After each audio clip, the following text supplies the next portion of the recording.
শনিবার সকালে অঘটন আবারও দুর্ঘটনার বলি হলেন এক সাধারণ ব্যবসায়ী। বাস ও স্কুটির সংঘর্ষে চন্দন ভৌমিক নামে এক ব্যক্তির মৃত্যু হয়েছে। এই দুর্ঘটনাটি ঘটেছে চরিলাম পেট্রোল পাম্প এলাকায় আগরতলা সাবরুম জাতীয় সড়কে।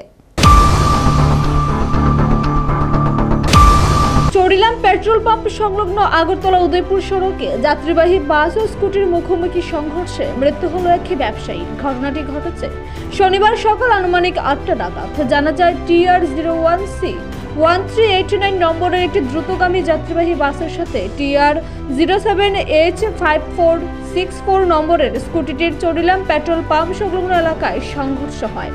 বাস ও স্কুটির সংঘর্ষে চন্দন ভৌমিক নামে এক ব্যবসায়ীর ঘটনাস্থলে মৃত্যু হয়। মৃত ব্যক্তির পিতার নাম সুধাংশু ভৌমিক। বিশালগড় অগ্নি নির্বাপক দপ্তরের কর্মীরা রক্তাক্ত অবস্থায় ব্যবসায়ী চন্দন ভৌমিককে উদ্ধার করে বিশালগড় মহকুমা হাসপাতালে নিয়ে এলে কর্তব্যরত চিকিৎসক তাকে মৃত বলে ঘোষণা করেন। বর্তমানে বিশালগড় মহকুমা হাসপাতালের মর্গে রয়েছে মৃতদেহ।